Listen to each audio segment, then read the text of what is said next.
ময়মনসিংহের ফুলবাড়িয়ায় ডামি নির্বাচনের অবৈধ সংসদ বাতিল, এক দফা দাবি আদায়, বিএনপির চেয়ারপারসন বেগম খালেদা জিয়ার নিঃশর্ত মুক্তি ও সুস্বাস্থ্য কামনা, দলটির ভারপ্রাপ্ত চেয়ারম্যান তারেক রহমানের দীর্ঘায়ু, ফুলবাড়িয়ার সাবেক এমপি মরহুম খন্দকার আমিরুল ইসলাম হীরা, বিএনপি নেতা ডাক্তার আব্দুর রহিম সহ পুটিজেনা ইউনিয়ন বিএনপির প্রয়াত সকল নেতাকর্মীদের আত্মার মাগফিরাত কামনায় দোয়া ও ইফতার মাহফিল অনুষ্ঠিত হয়েছে। শুক্রবার বিকেলে উপজেলার কমলাপুর পুরাতন বুইধার বাজারে পুটিজেনা ইউনিয়ন বিএনপি এবং সকল অঙ্গ সহযোগী সংগঠনের আয়োজনে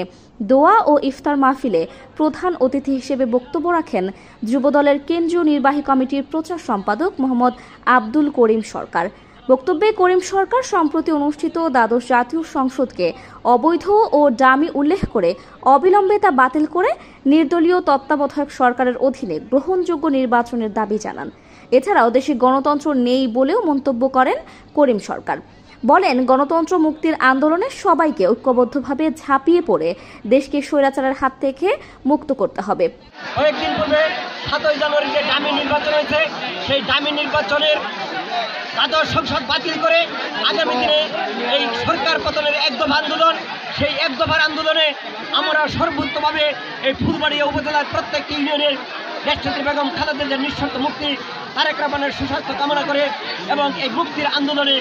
আমরা গণতন্ত্র মুক্তির আন্দোলনে আপনারা সকলেই একাত্ম এবং ঐক্যবদ্ধভাবে শরীক হয়ে আন্দোলন সংগ্রামে ঝাঁপিয়ে পড়বেন। পুটিজেনা ইউনিয়ন বিএনপির সাবেক সাংগঠনিক সম্পাদক খাদিমুল হক বাচ্চুর সভাপতিত্বে দোয়া ও ইফতার মাহফিলে আরও বক্তব্য রাখেন উপজেলা বিএনপির যুগ্ম আহ্বায়ক আশিকুল হক আশিক, মাসুদ আহমেদ মাসুদ, উপজেলার স্বেচ্ছাসেবক দলের সাবেক আহ্বায়ক রফিকুল ইসলাম মাখন, বাক্তা ইউনিয়ন পরিষদের সাবেক চেয়ারম্যান আব্দুর রশিদ, দক্ষিণ জেলা যুবদলের সহ সভাপতি আনোয়ার সাদাত আনার, সহ সাধারণ সম্পাদক ইমরুল কায়েস এলিস,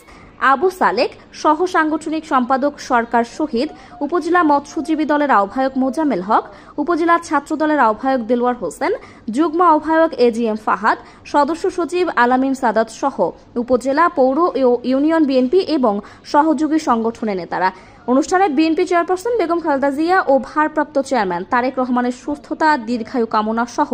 প্রয়াত বিএনপির বিভিন্ন পর্যায়ের নেতাকর্মীদের আত্মার মাগফিরাত এবং দেশ ও জাতির মঙ্গল কামনায় দোয়া করা হয়। এ সময় পুটিজেনা ও এর আশেপাশের বিএনপি ও সহযোগী সংগঠনের কর্মী সমর্থকদের পাশাপাশি অন্যান্যরাও উপস্থিত ছিলেন।